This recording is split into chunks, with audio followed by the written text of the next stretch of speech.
Hello friends. दोस्तों, आपका स्वागत है हमारे यूट्यूब चैनल में। तो दोस्तों, आपके लिए यूपी लेखपाल का पेपर लेके आया हूँ मैं। उस पेपर में जो सामान्य हिंदी आई थी, तो उसके सामान्य हिंदी के 25 क्वेश्चन आते हैं। तो वो 25 क्वेश्चन आपके लिए लेके आया हूँ। तो वो आप यहाँ से देखेंगे, सारे 25 क्वेश्चन आपको मैं सॉल्व कराऊंगा। आप यहाँ से एक आइडिया भी आपको लग जाएगा कि किस तरह के क्वेश्चंस आते हैं। तो आप यहाँ पे देख सकते हैं, ये 2015 का पेपर है जो राजस्व लेखपाल की भर्ती आई थी। और ये शिफ्ट 2 का पेपर है। शिफ्ट 1 का भी मैं आज शाम तक ही डाल दूंगा। और इसका PDF आपको जो है वो मेरे टेलीग्राम लिंक से आप ले सकते हैं। तो चैनल को जिन्होंने सब्सक्राइब नहीं किया वो प्लीज़ सब्सक्राइब कर दें और मैक्सिमम टू मैक्सिमम इसको शेयर कीजिए, जिससे लोगों को एक आइडिया लगे कि कैसा पेपर आता है। तो आइए देखते हैं। और आप लोग अपने मार्क्स भी काउंट करते रहिएगा, कितने आपके सही हो रहे हैं या नहीं सही हो रहे हैं। तो और कमेंट में ज़रूर बताइएगा आपके कितने सही हुए। तो पहला क्वेश्चन है आपका, वह अगले साल आएगा, इस वाक्य में कौन सा कारक है। ऑप्शन ए है आपका अपादान कारक, ऑप्शन बी संबंध कारक, ऑप्शन सी अधिकरण कारक, ऑप्शन डी कर्म कारक। तो बताइएगा इसमें कौन सा कारक है। तो आपका जो है इसमें ये अधिकरण कारक है। ऑप्शन नंबर सी जो है आपका करेक्ट होगा। अधिकरण कारक में क्या है कि अधिकरण में आपने जो देखा ही है, में पर ऊपर जिसमें आता है। और आपको कारक मैं जब पढ़ाऊंगा, अभी आगे लेक्चर लूँगा कारक का, हिंदी के सारे टॉपिक्स पे लूँगा। तो आपको कारक पे बता दूं, में पर ऊपर अगले, अगले साल का हो गया किनारे, ठीक है, के पर्यंत, ये सब जहाँ पे टॉपिक आते हैं तो ये सब अधिकरण कारक के अंतर्गत आएंगे। अगले, पिछले, ये सब जो है सब अधिकरण कारक के अंतर्गत आते हैं, ठीक है। तो ये आपको जो है जब मैं कारक पढ़ाऊंगा तो उसमें सब कुछ बताऊंगा, ठीक है। तो यहाँ पे जो ये अगले साल की बात हुई है, ये आपका अधिकरण कारक में आ जाएगा। तो ऑप्शन नंबर सी आपका करेक्ट होगा। सारे कारक के बारे में बताऊंगा कि अपादान कारक में से आता है और अलगाव की स्थिति जहाँ पे हो, ठीक है, जैसे पेड़ से पत्ता गिरता है, ठीक है, कुत्ते भौंकते हैं। तो इस तरह के जो है जहाँ पे आते हैं शब्द, वो अपादान कारक से आपसे होते हैं, अपादान कारक में आते हैं, ठीक है। तो आपका संबंध कारक में का की के आता है, ठीक है। तो जहाँ पे इन शब्दों में का की के लगे, इस तो वहाँ पे संबंध कारक होता है आपका, ठीक है। कर्म में को शब्द आता है कि राम ने रावण को मारा, ठीक है। तो इस तरह से जहाँ पे को आ रहा है वहाँ पे कर्म कारक होगा आपका। तो ये सारे कारक मैं आपको बताऊंगा। संप्रदान हो गया, और ये सब सारे कारक जो जितने हैं सब आपको मैं बताऊंगा। तो आगे आपके लिए स्पेशल लेक्चर लूँगा। ये तो अभी मैं क्वेश्चन करा रहा हूँ आपको यूपी लेखपाल का, तो आप ये देख लीजिए। क्वेश्चन नंबर 2, उदय शब्द का विलोम शब्द छाटिए। ऑप्शन ए लाल, ऑप्शन बी भसित, ऑप्शन सी बलिष्ठ, ऑप्शन डी अस्त। तो उदय शब्द का जो विलोम शब्द है, ये आपका ऑप्शन डी इसमें करेक्ट होगा। उदय का विलोम शब्द होगा अस्त, ठीक है। Option number C, sorry, question number 3, निम्नलिखित में से किस वाक्य में भविष्य काल है। ऑप्शन नंबर ए है मैं आपकी प्रतीक्षा करूंगा, ऑप्शन नंबर बी है मैंने एक पेड़ काट लिया। तो ये तो होगा नहीं, काट लिया मतलब काम हो चुका है। ऑप्शन नंबर सी है मैं पुस्तक पढ़ने वाला था। तो ये भी नहीं होगा, ठीक है। मैं आपका आभारी हूँ, पढ़ने वाला था मतलब कि ये पीछे की बात हो रही है कि मैं पढ़ने वाला था बट पढ़ा नहीं, ठीक है। तो ये भी नहीं होगा option number C. Option number D, मैं आपका आभारी हूँ, ये सॉरी, ये वर्तमान की बात हो रही है, तो ये भविष्य में नहीं आएगा तीनों। तो ऑप्शन नंबर ए जो है ये आपका करेक्ट होगा। ये आपका भविष्य काल में आएगा, बाकी नहीं आएंगे। बी और सी भूतकाल में हो गए, डी आपका वर्तमान काल में हो गया, और ए जो है आपका ये भविष्य काल में होगा। तो यही करेक्ट होगा आपका। अब ये मुहावरे हैं, तो इसका अर्थ बताना है। तो क्वेश्चन नंबर 4 देखिए आप, ऊँट के मुंह में जीरा। तो इसका अर्थ क्या होगा। ऑप्शन ए बहुत अधिक खाने वाले को बहुत कम देना, ऑप्शन बी जानवर को दवाई देना, ऑप्शन सी बड़े प्राणी को सांत्वना देना, ऑप्शन डी बहुत बड़ी प्राणी का भोजन बनना। तो इसमें जो है ऊँट के मुंह में जीरा मतलब ऊँट बहुत बड़ा है, उसको आप जीरा खिलाओगे तो उसको कहाँ फ़र्क पड़ने वाला है। तो इसमें ऑप्शन नंबर ए जो है आपका ये करेक्ट होगा, बहुत अधिक खाने वाले को बहुत कम दे देना, ठीक है। अब क्वेश्चन नंबर 5 पे आते हैं, जूते चाटना, इसमें कौन सा आंसर होगा। ऑप्शन नंबर ए इधर उधर घूमना, बी घूस देना, सी जूतों को चमकदार बनाना, डी खुशामद करना। तो आपका ऑप्शन नंबर डी जो है खुशामद करना, जूते चाटना मतलब चौपलूसी करना, ठीक है, पटरिंग करना। तो ये ऑप्शन नंबर डी हो गया आपका, खुशामद करना। अब आप यहाँ पे देखेंगे क्वेश्चन नंबर 6 और 7, इसमें रिक्त स्थान की पूर्ति करना है, फिल इन द ब्लैंक्स है ये। तो आप देखिए इसमें कौन सा सबसे सटीक जो है आप भर सकते हैं इस ब्लैंक में।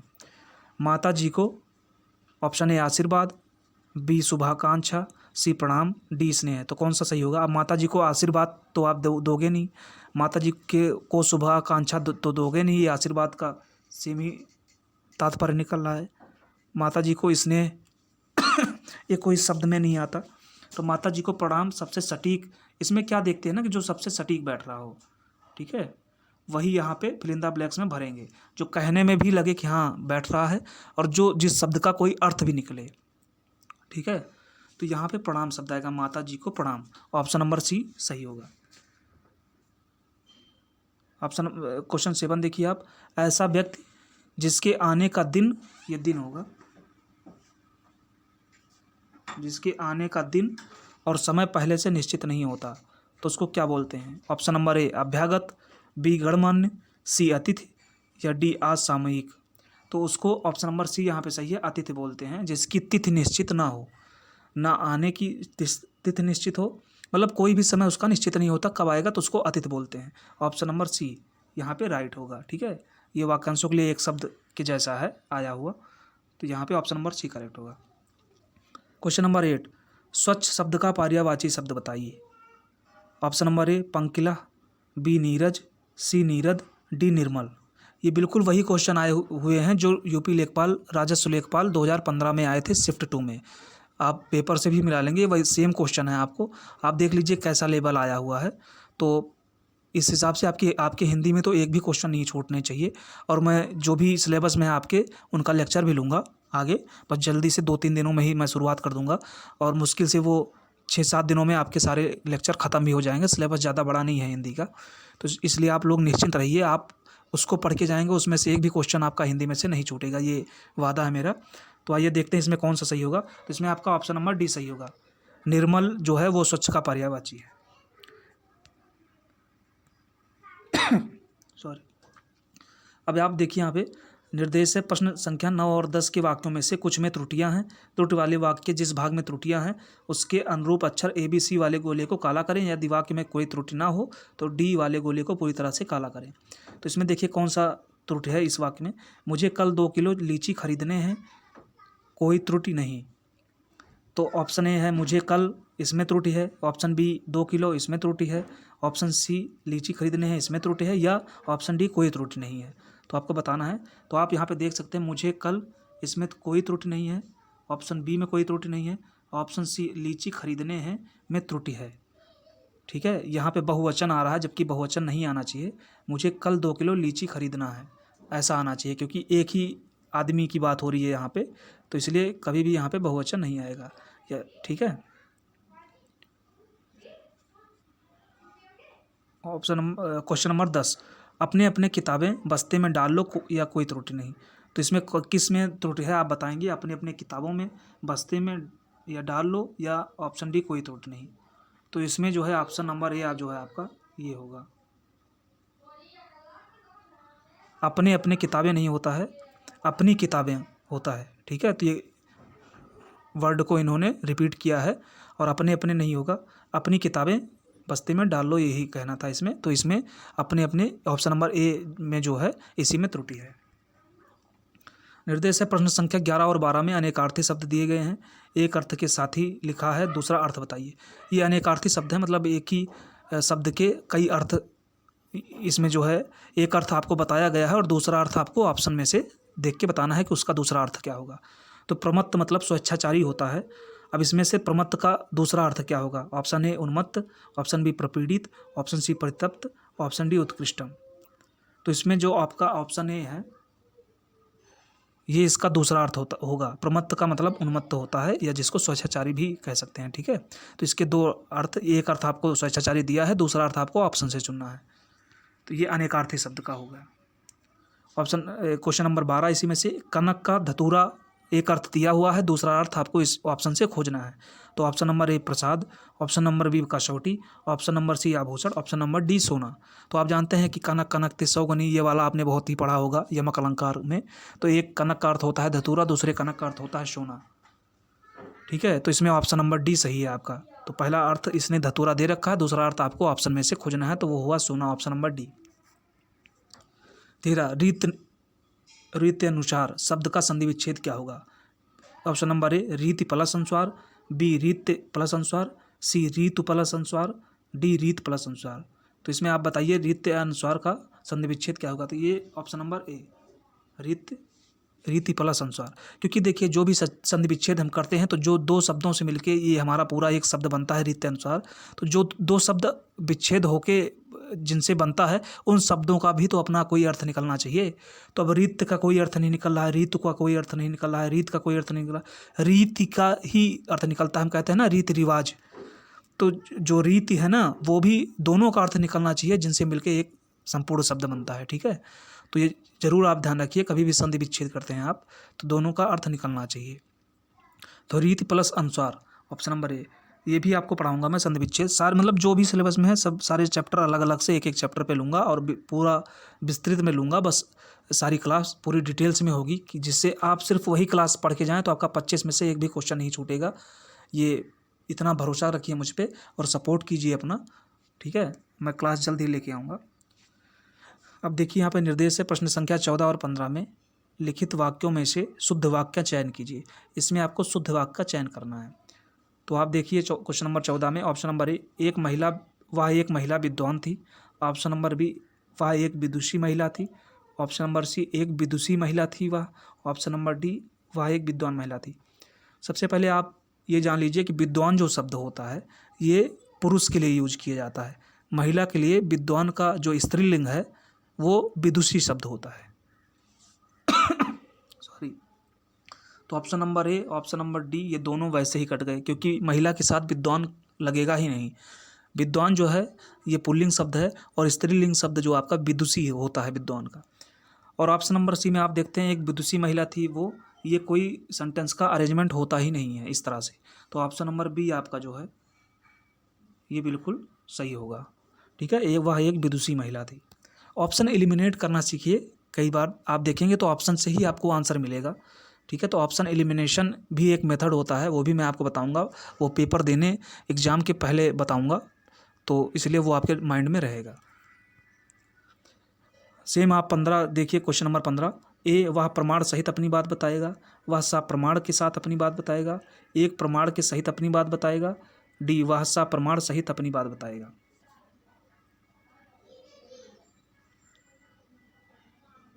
तो यहाँ पे आप देखेंगे ऑप्शन नंबर बी देखते हैं, वह सा प्रमाण के साथ। तो जब सा प्रमाण लग गया तो के साथ लगाने की कोई ज़रूरत ही नहीं थी, तो ये आपका ऑप्शन गलत हो जाएगा। ऑप्शन नंबर सी देखेंगे आप, एक प्रमाण के सहित अपनी बात बताएगा, ये वर्ड नहीं बन रहा है, एक प्रमाण के सहित। ठीक है, ये कोई वर्ड बन ही नहीं रहा है। वह सा प्रमाण सहित, जब सा प्रमाण लग गया तो सहित की कोई ज़रूरत ही नहीं थी। ठीक है, तो ये तीनों वर्ड आपके नहीं बनेंगे, तो आपका ऑप्शन नंबर जो ए जो है वह प्रमाण सहित अपनी बात बताएगा, ये आपका करेक्ट सेंटेंस होगा। ठीक है, तो ये प्रमाण के सहित जो है ये सही नहीं होगा। अगर प्रमाण सहित होता, ये जो के लगा दिया है इन्होंने बीच में, इसीलिए ये गलत हो गया सेंटेंस। अगर आपका ये जो जैसे ऊपर है ऑप्शन नंबर ए वह प्रमाण सहित अपनी बात बताएगा, तो ये सही है, ये एक प्रमाण सहित अपनी बात बताएगा तो हो सकता था सही, बट ये के जो बीच में लगा दिया ये सही नहीं होगा सेंटेंस में, तो आपका ऑप्शन नंबर ए करेक्ट होगा। नेक्स्ट प्रश्न संख्या 16 और 17 में निम्नलिखित वाक्यों के लिए एक शब्द सुनिए। तो प्रश्न नंबर 16 है किसी की सहायता करने वाला। तो ऑप्शन नंबर ए सहायक, ऑप्शन नंबर बी सहृदय, ऑप्शन नंबर सी सहचर, ऑप्शन नंबर डी सहकार। तो बताइए इसमें कौन सा ऑप्शन सही होगा? तो इसमें ऑप्शन नंबर ए जो होगा ये सही होगा। किसी की सहायता करने वाले को सहायक ही कहते हैं हम। ठीक है, सहृदय नहीं कहते, सहचर नहीं कहते, सहकार नहीं कहते, ये सिर्फ सहायक कहते हैं हम। तो ऑप्शन नंबर ए आपका करेक्ट होगा। क्वेश्चन नंबर 17 भला चाहने वाले को क्या कहते हैं? भला चाहने वाला निम्न में से कौन सा है? ऑप्शन नंबर ए निस्वार्थ, बी पुण्यात्मा, सी हितैषी, डी सहायक। तो इसमें ऑप्शन नंबर सी आपका जो है ये करेक्ट होगा, हितैषी। हित चाहने वाला मतलब भला चाहने वाला, उसको हितैषी कहते हैं। 18, क्वेश्चन नंबर 18, अखियाँ हर दर्शन की भूखी, कैसे रहें रूप रस साची, ए बतियाँ सुन रूखी। इस पंक्ति में कौन सा रस है? ऑप्शन नंबर ए वीर रस है, बी वियोग श्रृंगार रस है, सी शांत रस है, डी संयोग श्रृंगार रस है। तो इसमें वीर रस है नहीं, शांत रस है नहीं। आप यहाँ पे देख रहे हैं कि दुखद बात हो रही है, ठीक है, तो ये श्रृंगार रस में आएगा, लेकिन दुखद बात हो रही है तो इसलिए ये वियोग श्रृंगार रस होगा, ठीक है। इसमें दुख की बात की जा रही है और श्रृंगार रूपी वर्णन किया गया है हर एक चीज़ को, ठीक है। अखियाँ हरि दर्शन की भूखी, तो ये यहाँ पे वियोग श्रृंगार रस आएगा। तो ऑप्शन नंबर बी आपका करेक्ट होगा। 19, क्वेश्चन नंबर 19, विद्वान शब्द का स्त्रीलिंग शब्द क्या होगा? तो विद्वान का भी मैंने आपको पिछले क्वेश्चन में ही एक्सप्लेन किया था। विद्वान का स्त्रीलिंग शब्द विदुषी होता है। थोड़ा सा ये टाइपिंग मिस्टेक है, तो आप इसके लिए क्षमा कीजिएगा। तो 19 का जो है ए ऑप्शन नंबर ए जो है ये राइट होगा, विदुषी। विद्वान का जो स्त्रीलिंग शब्द होता है वो विदुषी होता है। क्वेश्चन नंबर 20, निम्नलिखित शब्दों में से तद्भव शब्द का चयन कीजिए, ठीक है। तो तद्भव आप जानते ही हैं कि अशुद्ध रूप होता है तद्भव, शुद्ध रूप आपका तत्सम होता है। तत्सम अधिकतर जो संस्कृत शब्द होते हैं उन्हीं को तत्सम शब्द कहा जाता है। तो इसमें देखिए ऑप्शन नंबर ए प्यास, ऑप्शन नंबर बी प्रांगण, ऑप्शन नंबर सी उद्वेग, ऑप्शन नंबर डी आश्रम। तो इसमें तद्भव शब्द कौन सा है? तो बाकी के option number B, option number C, option number D आपके तत्सम शब्द हैं, ठीक है। तो आपका जो ये ऑप्शन नंबर ए है यही आपका तद्भव शब्द है, ठीक है। आपके जैसे संयुक्त व्यंजन होते हैं छ, त्र, ज्ञ, स्रा, ठीक है।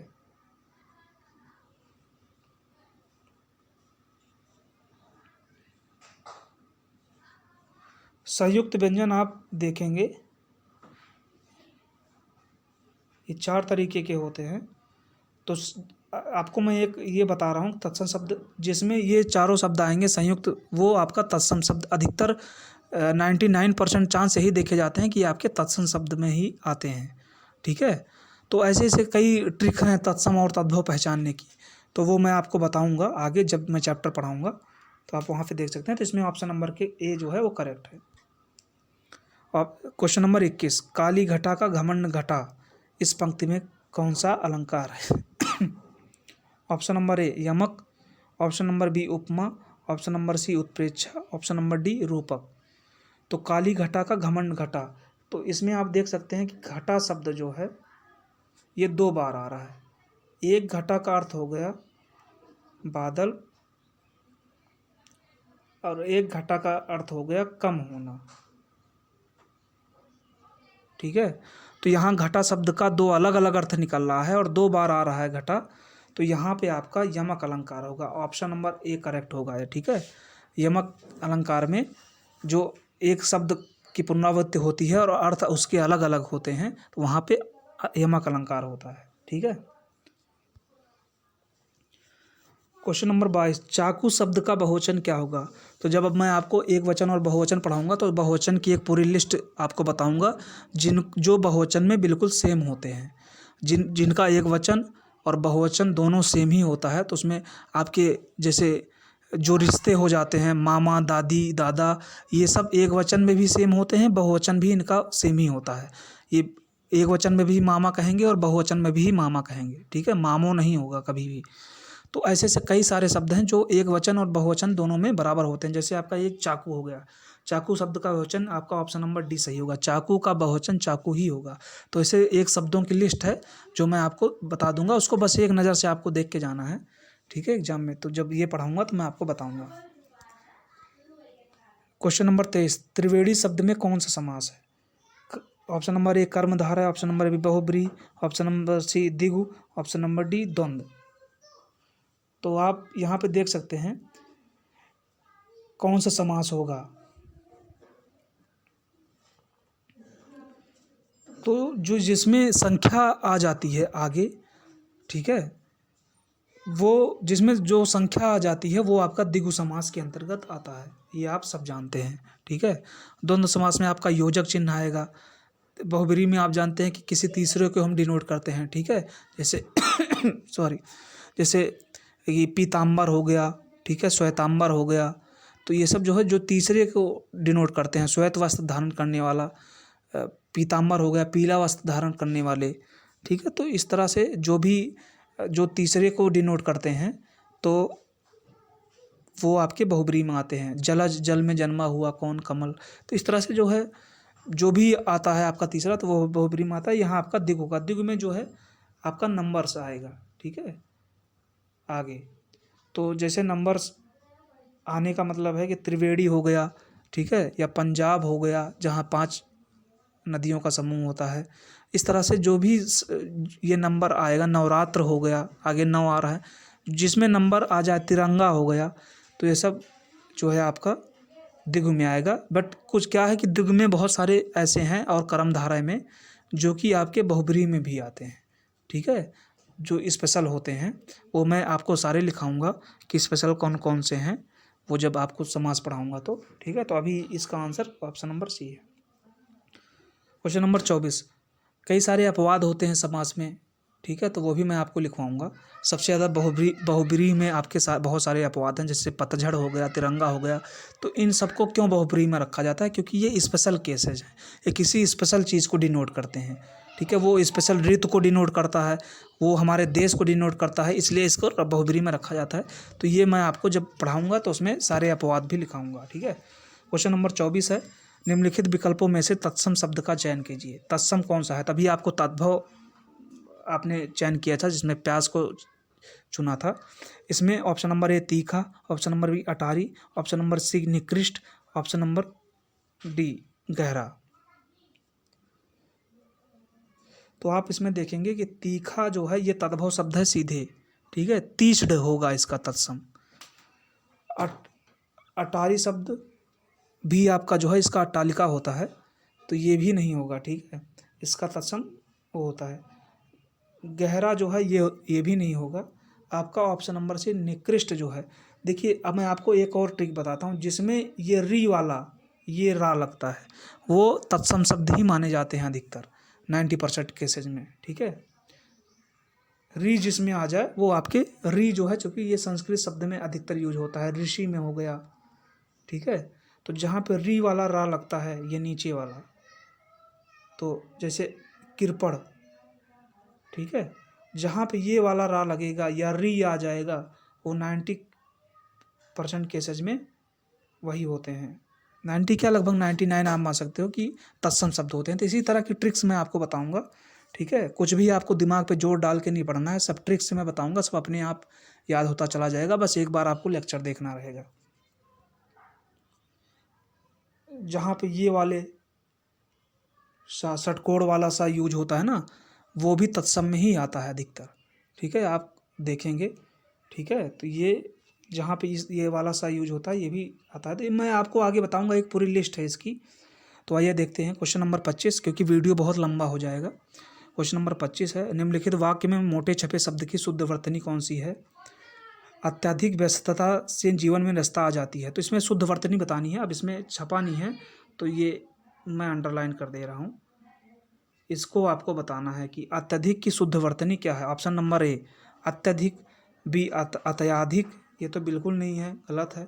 ऑप्शन नंबर सी अत्यधिक, ये भी नहीं है, धीक होगा ही नहीं। ऑप्शन नंबर डी अत्याधिक, ये भी नहीं होगा आपका। ये ऑप्शन नंबर ए जो है ये बिल्कुल सही होगा, अत्यधिक। तो क्वेश्चन नंबर 25 का ऑप्शन नंबर ए जो है ये सही होगा।